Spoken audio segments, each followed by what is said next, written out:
Next topic is skeletal muscle. तो जो skeletal muscle है ना, इसकी ऑर्गेनाइजेशन देखेंगे। इसमें एक्टिन मायोसिन फिलामेंट होंगे और इनकी अरेंजमेंट देखनी है। अब मसल जो है ना, एक बंडल ऑफ फाइबर है और इनमें मायोफाइब्रिल्स होंगे, मतलब फाइबर्स होंगे, फाइबर्स में मायोफाइब्रिल होंगे। और जो मायोफाइब्रिल होते हैं ना, उनमें एक्टिन और मायोसिन फिलामेंट प्रेजेंट होते हैं। अब जो मसल की मेम्ब्रेन होती है ना, इसको सार्कोलीमा कहते हैं। अब एक्टिन और मायोसिन फिलामेंट की नंबर्स वगैरह, ये फिगर वगैरह एमसीक्यू में आ जाते हैं। अब जो ये एक्टिन और मायोसिन है ना, ये मिलके बैंड बना रहे होते हैं। एक आई बैंड है जो कि आइसोट्रॉपिक है और टू पोलराइज लाइट, और एक ए बैंड है, ए से एन आइसोट्रॉपिक, मतलब ए से याद करना है। और जो ए होता है ये डार्क होता है और आई जो होता है ना, ये लाइट बैंड होता है। और इनके दरमियान में जी लाइन, जी डिस्क होती हैं। और दो जी लाइन के दरमियान में जो डिफरेंस होता है ना, इसको सार्कोमेयर कहते हैं, जो कि मसल का कंट्रैक्टाइल यूनिट है। और इसकी लेंथ जो होती है ना, वो 2 माइक्रोमीटर होती है। ये जनरल सी टर्मिनोलॉजी है, इनकी डेफिनेशन ना उससे गाइड, सॉरी, फिर दो से कर लेनी है। और सार्कोप्लाज्म जो है ना, जैसे सेल में साइटोप्लाज्म है, तो यहाँ पे मसल में ना सार्कोप्लाज्म फ्लूइड होता है। अब मसल कंट्रैक्शन का मैकेनिज्म है, इसमें क्या होगा, मोटर नर्व आएगी, उसने आगे मसल को इनर्वेट करनी है, एक्शन पोटेंशियल ट्रैवल करेगा। ये जाके ना इस थाइलिन गेटेड चैनल होते हैं, उनको ओपन करेगा। इनकी वजह से क्या होगा, सोडियम डिफ्यूज़ होगा इनसाइड ये लाइगेंड गेटेड, जो कल मैंने पढ़ाया था वही बात है। अब सोडियम बहुत सारा फ्लो करेगा, डिपोलराइजेशन होगी। फिर ये क्या होगा, ये action action potential all over the muscle fibre spread हो जाएगा। फिर ये क्या करेगा, जाके ना कैल्शियम चैनल को ओपन करेगा। और ये जो कैल्शियम चैनल है ना, इन्होंने जाके कंट्रैक्शन करानी है। और जब मसल कंट्रैक्शन हो जाएगी, तो ये सार्कोप्लाज्म, सॉरी, कैल्शियम जो है ना, वो वापस मतलब एक्स्ट्रा सेलुलर फ्लूइड में पंप हो जाएगा। ये 8 स्टेप हैं, लेकिन ये बहुत इंपॉर्टेंट है, इनको याद कर लेना है। Next is contractile mechanism. तो इसमें ना स्लाइडिंग फिलामेंट मॉडल जो होता है ना, वो होता है कि एक्टिन ने मायोसिन के अलॉन्ग स्लाइड करना है। अब इसमें एटीपी यूज़ होगी, एडीपी में कन्वर्ट होगी एटीपेज के जरिए। एंजाइम अक्सर पूछा जाता है, तो एटीपेज है।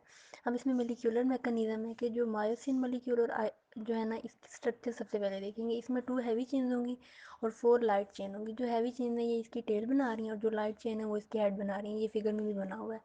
और इसके बाद जो मायोसिन फिलामेंट है ना, इसमें क्या होगा, मायोसिन फिलामेंट मायोसिन मोलिक्यूल से बना होगा, जिसमें मायोसिन के बहुत सारे मतलब फाइबर्स ने मिलकर ना बॉडी बनानी है। और कुछ फाइबर ने साइड पे हेड बनाना है, और हेड के अलॉन्ग ना एक प्रोजेक्शन होगी, मतलब हेड के साथ बॉडी के अलॉन्ग वो आर्म होगी। और आर्म और हेड के दरमियान जो डिफरेंस है ना, डिस्टेंस है, उसे क्रॉस ब्रिज कहेंगे। और इसके अलावा एटीपेज वाली बात है यही। और अब ना इसमें होता यह है कि जो एक्टिन फिलामेंट है ना, इस पर एक्टिव साइट होती है, जहाँ पे ट्रोपोमायोसिन मतलब अटैच होता है, एक्टिव साइट को कवर किया हुआ है। और एक्टिन पे ट्रोपोनिन कम्प्लेक्स भी प्रेजेंट होता है। अब इसमें ट्रोपोनिन का रोल अक्सर पूछा जाता है। अब जब मसल कंट्रैक्शन होगी ना, कैल्शियम रिलीज हुआ था। अब ये कैल्शियम आके ना बाइंड करेगा, और इसने ट्रोपोनिन को ना थोड़ा सा डिसलोकेट कर देना है अट्रैक्शन की वजह से। अब जो ट्रोपोनिन है ना, ये बाइंड इसने मतलब ट्रोपोमायोसिन के साथ अटैच है, तो इसने ट्रोपोमायोसिन को अपनी तरफ खींचना है। तो ट्रोपोमायोसिन थोड़ी साइड पे होगी, और मतलब जो एक्टिव साइट है ना, वो एक्सपोज हो जाएगी। और इस एक्टिव साइट पे ना मायोसिन बाइंड हो जाएगा और मसल कंट्रैक्शन हो जाएगी। अब जो मसल कंट्रैक्शन मतलब ये इनिबिशन वाली बात है, ये भी सेम यही बात रिपीट की हुई है। तो ये अक्सर ऐसे क्यों में पूछ लिया जाता है कि ट्रोपोनिन का क्या रोल है, तो यही होगा कि इसने एक्टिव साइट एक्सपोज करनी है, ट्रोपोमायोसिन को अपनी तरफ खींचना है। और इसके बाद फिर क्या होगा, इंट्रैक्शन कैसे हो रहा है, एक्टिवेटेड, मतलब अब जहाँ पे ट्रोपोमायोसिन हट गई है, एक्टिव साइट एक्सपोज हो गई है, तो इस एक्टिन मोलिक्यूल को क्या कहेंगे, एक्टिवेटेड एक्टिन। तो एक्टिन ने ना मायोसिन से वाक अलोंग थ्योरी के मतलब मुताबिक बाइंड करना है। Next is walk along mechanism. अब क्या हुआ, जो एक्टिन एक्टिवेट हो गई थी, इसके साथ मायोसिन ने आके बाइंड करना है। एक्टिन और मायोसिन की बाइंडिंग से ना एक कन्फर्मेशनल चेंज आएगी। जो मायोसिन है ना, ये फॉरवर्ड टिल्ट हो जाएगी, और इसकी वजह, इसको क्या कहते हैं, पावर स्ट्रोक। और इसमें एटीपी में चेंज आएगी, मतलब एटीपी क्लीव होगी एटीपीएस के जरिए, और एडीपी में कन्वर्ट होगी। अब नेक्स्ट है energy, ATP as a source of contraction. अब जो एनर्जी है ना, इस पावर स्ट्रोक के लिए जो एनर्जी रिक्वायर्ड है ना, वो एटीपी से प्रोवाइड होगी। जितनी ज़्यादा एटीपी होगी, उतना ज़्यादा वर्क होगा। अब इसको फेंड इफेक्ट कहते हैं, ये अक्सर एमसीक्यू में पूछा जाता है। और इसमें क्या होगा, जब ट्रोपोनिन और ट्रोपोमायोसिन कम्प्लेक्स कैल्शियम से बाइंड हो रहे हैं, तो उस वक्त जो एक्टिव साइट है ना, वो अनकवर्ड होगी। फिर क्या होगा, एक्टिन और मायोसिन के दरमियान में बॉन्ड बनेगी। और जब कुक्ड स्टेट होती है ना, कि मतलब वो फॉरवर्ड टिल्ट कर रहा है, तो उस वक्त जो एनर्जी रिक्वायर्ड होगी, वो एटीपी की क्लीवेज से आएगी, और एडीपी और फॉस्फेट रिलीज हो जाएंगे। उसके बाद फिर क्या होगा, एडीपी वापस चली जाएगी, और फिर नेक्स्ट वो होगा, मतलब नेक्स्ट साइकिल स्टार्ट होगा। तो इस मतलब बात को अच्छे से देख लेना, ये अक्सर ऐसी क्यों में पूछा जाता है। समझ ना आए तो बाद में बता दीजिएगा।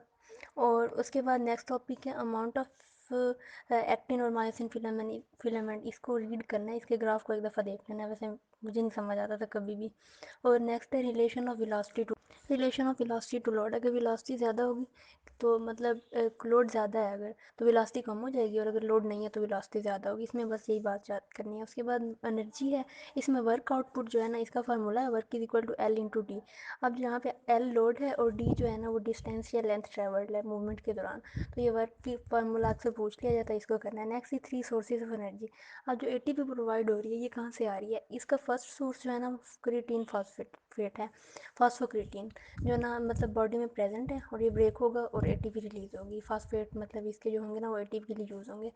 अब अगर वो ख़त्म हो जाती है तो उसके बाद जो सेकंड सोर्स है ना वो क्या है? ग्लाइकोजन।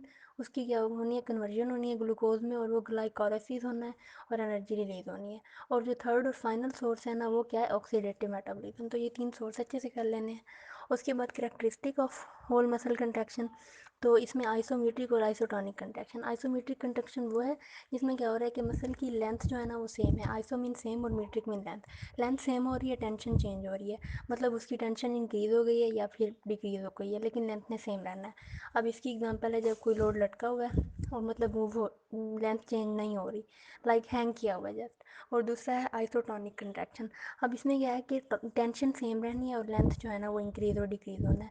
मतलब कोई चीज़ हमने पकड़ी हुई है हैवी और काम भी हो रहा है और मतलब वो डिक्रीज हो रही है उसकी लेंथ। और इसकी मतलब डिफरेंस है, ये मेरी बुक पे भी लिखा हुआ है तो इसको अच्छे से कर लेना है, फिर दोस्त में भी शायद हो। और इसके अलावा ट्विचिंग वगैरह ये बस छोड़ ही देना है। उसके बाद है मैकेनिज़्म। उसमें मोटर यूनिट की डेफिनेशन है। तो मोटर यूनिट ये है कि जो मतलब एक मसल का पूरी फाइबर से ग्रुप है ना, अगर उनको सेम नर्व फाइबर सप्लाई कर रही है, एक नर्व फाइबर जो मसल के ग्रुप को सप्लाई कर रही है वो एक मोटर यूनिट बना रहा होता है। इसकी डेफिनेशन अक्सर ऐसे क्यों आ जाता है। नेक्स्ट 2 टाइप की फाइबर्स होती हैं मसल में, एक स्लो फाइबर और एक फास्ट फाइबर। इनकी डिफरेंस अक्सर पूछा जाता है, ये बहुत इंपॉर्टेंट है। जो स्लो फाइबर होती हैं ना वो स्मॉलर होती हैं, रेड कलर होता है इनका, इनको स्मॉल नर्व्स और आर्टीरियल सप्लाई भी इनकी एक मतलब डेफिनेट सी होती है।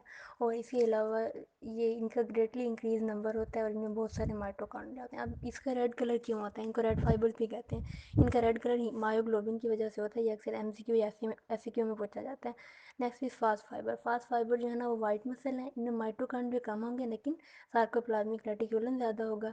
इसके अलावा वहाँ पे नर्व सप्लाई वगैरह थी, यहाँ पे क्या होगा? ग्लाइकोलाइटिक इंजाइम ज़्यादा होंगे।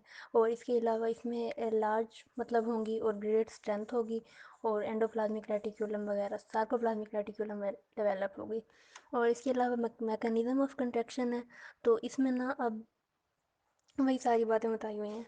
और इसमें एक बात है समेशन। अब बहुत से मसल की फोर्स ऑफ कंट्रैक्शन को ऐड करने को समेशन कहते हैं। अब ये समेशन 2 टाइप की होती है, एक मल्टीपल फैक्टर समेशन और दूसरी फ्रीक्वेंसी समेशन। जो फ्रीक्वेंसी समेशन है ना इसे टेटनाइजेशन कहते हैं। ये हमारे अपने पेपर में भी आया था, टेटनी और टेटनाइजेशन के दरमियान में डिफरेंस बताना था। तो अब इसमें ये मल्टीपल फाइबर समेशन ये है कि डिफरेंट छोटी छोटी फाइबर्स हैं, उनकी कंट्रैक्शन को ऐड करके ना मसल में एक ओवरऑल लार्ज इफेक्ट प्रोड्यूस करना है। और फ्रीक्वेंसी समेशन ये है कि मतलब अब एक मसल कंट्रैक्ट हो रहा है, फिर वो रिलैक्स हो रहा है, तो एक डेफिनेट कर्व बन रही है। अब ये पेज नंबर 85 पे एक कर्व दी हुई है, तो मतलब एक डेफिनेट ग्राफ बन रहा है। लेकिन अगर ये बहुत ज़्यादा हाई रेट से मसल कंट्रैक्शन स्टार्ट हो जाए तो क्या होगा कि मतलब कंट्रैक्शन और रिलैक्सेशन के दरमियान में डिफरेंस करना मुश्किल हो जाएगा, और बिल्कुल और एक ओवरऑल स्ट्रेट लाइन ऑब्टेन होगी, जिसे हम एक मतलब एक स्ट्रेट लाइन ऑब्टेन होगी, इसे हम टेटनाइजेशन कहते हैं। ये अपने हमारे पेपर में भी आया था, टेटनी और टेटनाइजेशन के दौरान डिफरेंस बताना था। और इसके अलावा मैक्सिमम स्ट्रेंथ ऑफ कंट्रैक्शन, ये मतलब एक मैक्सिमम लिमिट होती है। और उसके बाद ट्रेपीज इफेक्ट है। अब ट्रेपीज इफेक्ट को स्टेयरकेस इफेक्ट भी कहते हैं। मसल ना लार्ज मतलब एक बहुत से टाइम के लिए ना मसल कंट्रैक्ट नहीं हुआ, फिर जब अचानक एक दफ़ा कंट्रैक्ट होगा तो वो स्टार्ट में उसकी स्ट्रेंथ कम होगी और आहिस्ता आहिस्ता इंक्रीज होगी, इसको ट्रेपीज इफेक्ट कहते हैं। मतलब स्टेयर लाइक के एक स्टेप फिर स्टेप स्टेप कंट्रैक्शन इंक्रीज होगी। उसके बाद मसल टोन है, टेंशन इन मसल को मसल टोन कहते हैं, और इसकी मतलब डेफिनेशन कर लेनी है। Next is muscle fatigue. अब मसल फैटीग क्या है कि मसल प्रोलॉन्ग कंट्रैक्शन में क्या होना है, ये थक जाएगा, मतलब लैक्टिक एसिड अकामुलेट हो जाता है। और लीवर सिस्टम है कि मसल जो ओरिजिन होता है ना वहाँ पे फिक्स होता है और दूसरी तरफ से अपोजिट एंड से मूव करता है, तो ये लीवर की तौर पे एक्ट करेगा। उसके बाद पोजीशन ऑफ एगोनिस्ट और एंटागोनिस्ट। इसका ये होता है कि जो एगोनिस्ट होता है वो अगर रिलैक्स हो रहा है तो एंटागोनिस्ट कंट्रैक्ट हो रहा है, या फिर अपोजिट होगा, मतलब इन्होंने बॉडी को स्टेबलाइज रखना है। नेक्स्ट इज पोलियोमाइलाइटिस का करना है कि मतलब ये अक्सर एससीक्यू में आ जाता है। इसमें क्या होता है कि मैक्रो यूनिट जो होते हैं ना मसल के, तो मतलब उनको ना नर्व सप्लाई नहीं जा रही होती, कुछ मसल के एरियाज इनर्वेट हो रहे होते हैं, कुछ इनर्वेट नहीं हो रहे होते, तो मतलब मूवमेंट होंगी लेकिन एक्यूरेट मूवमेंट्स नहीं होती। ये फिर दोस्त से अच्छे से कर लेना है। उसके बाद रिगर मोर्टिस है। रिगर मोर्टिस में ये होता है कि मतलब अब जब बंदे की डेथ हो जाती है खुदा ना खास्ता, तो कंट्रैक्शन पे मसल रुक गया, अब रिलैक्सेशन के लिए तो उसे एटीपी चाहिए थी ना, अब एटीपी है नहीं, तो मसल की स्टेट ऑफ कंट्रैक्शन को रिगर मोर्टिस कहेंगे। अब 6 से 8 घंटे बाद क्या होगा, डिकम्पोजिशन होगी और फिर मसल रिलैक्स होगा। Next is muscle dystrophy. इसमें क्या होगा, मसल की मतलब डीजनरेट होना स्टार्ट हो जाएंगे, उसे डिस्ट्रॉफी कहेंगे। और इसके अलावा हाइपरट्रॉफी होती है जिसमें मसल की मतलब ओवर ग्रोथ हो जाएगी। और इसके अलावा एक फाइबर एट्रॉफी होती है जिसमें क्या होता है कि मसल की इंडिविजुअल फाइबर जो होती हैं वो डिक्रीज हो जाती हैं।